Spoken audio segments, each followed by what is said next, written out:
नमस्कार फ्रेंड्स, कैसे हैं आप सब।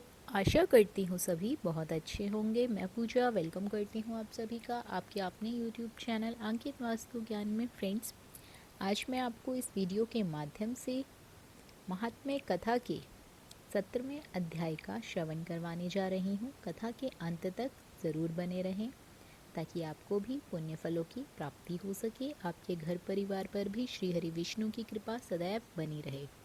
फ्रेंड्स, आगे की कथा इस प्रकार है। भगवान दत्तात्रेय ने सहस्त्रबाहु से कहा कि अप्सरा कांचनमालिनी अपना संपूर्ण वृतांत सुनाने के बाद उस राक्षस से पूछने लगी, हे राक्षस, अब तुम अपनी दुर्दशा का कारण बताओ। स्पष्ट रूप से कहो कि किस महापाप के कारण तुम इस राक्षस योनि को प्राप्त हुए हो। राक्षस बोला, हे देवी, अपने पूर्व जन्म में मैं काशी में वेदपाठी ब्राह्मण था। पवित्र काशी में उत्तम ब्राह्मण कुल में मेरा जन्म हुआ था। मैं पवित्र कुलों में उत्पन्न होकर शास्त्रज्ञ तथा धर्मज्ञ था, किंतु मैंने दुराचारी और हिंसक राजाओं, शूद्रों, चंडालों तथा पापियों से अनेकों बार दान ग्रहण किया। इतना ही नहीं, मैंने पवित्र काशी नगरी में अनेकों पाप भी किए। मैंने स्वयं कुपात्रों से दान लिया, परंतु स्वयं कोई भी धर्म का कार्य नहीं किया। इसी कारण मृत्यु के बाद मुझे घोर नरकों की प्राप्ति हुई है। मैंने पवित्र धाम काशी में पापी जीवन बिताया था और अनंत काल तक नरकों में यातनाएं भोगता रहा।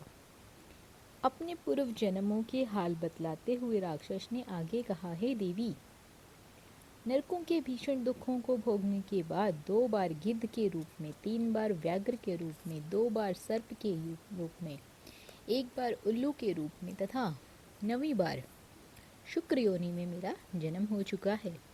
अब 10वीं बार मुझे यह राक्षस योनि प्राप्त हुई है। इस योनि में मैं सहस्त्र वर्षों तक कई जीवन बिता चुका हूँ, परंतु मेरा उद्धार नहीं हो रहा है। मैंने अपने इस वर्तमान निवास क्षेत्र को असंख्य निर्दोष जीवों की हत्या से 3 योजन के विस्तार तक जीवनहीन कर दिया है। मैंने अनेकों निरपराध जीवों की हत्या की है, जिसके पाप से मैं घोर दुखी तथा अशांत हूँ। हे देवी, आपके दर्शन मात्र से मुझे शांति प्राप्त हुई है। अब आप कृपा करके मेरे कष्ट निवारण की युक्ति बतलाने की कृपा करें। राक्षस ने इस प्रकार दीनतापूर्वक निवेदन करने पर परोपकारी अप्सरा कंचनमालिनी कुछ देर तक विचार करके बोली, हे राक्षस, मैं तुम्हारे पाप कर्मों से अवगत हूँ। तुम्हारे कष्ट निवारण की युक्ति मेरे ध्यान में आ गई है। मैं तुम्हें अपने अनगिनत माघ स्नान के फलों का कुछ अंश दान करूँगी। इससे निसंदेह तुम्हारी मुक्ति होगी। माघ स्नान के अद्वितीय पुण्य फल का वर्णन करना देवताओं के लिए भी पूर्ण संभव नहीं है। हे राक्षस, इस पुण्य फल का मुझे स्वयं अनुभव है, इसलिए मैं तत्काल तुम्हें अपने माघ स्नान का फल दे रही हूँ। इसके बाद कंचनमालिनी ने अपने वस्त्र निचोड़कर तथा हाथ में जल लेकर संकल्प कर अपने माघ स्नान का फल उस राक्षस को दान में दे दिया। कंचनमालिनी के इस दान के चमत्कारी प्रभाव से वह राक्षस तत्काल राक्षस योनि से मुक्त होकर देवताओं जैसे स्वरूप में प्राप्त हो गया।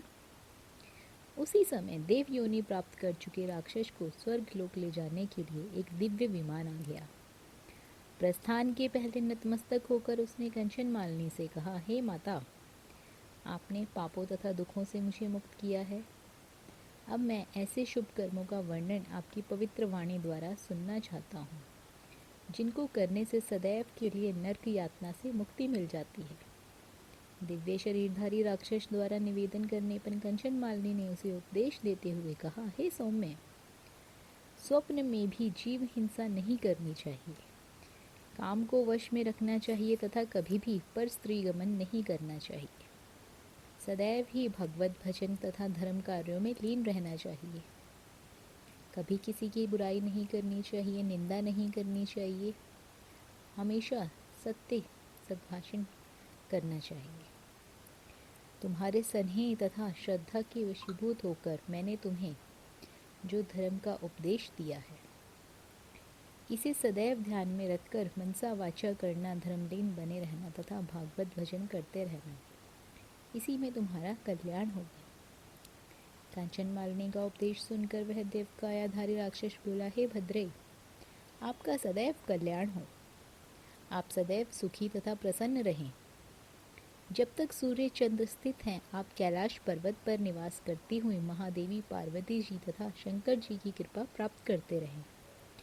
ऐसा कहकर वे देवकायाधारी राक्षस विमान पर बैठकर देवलोक को चला गया।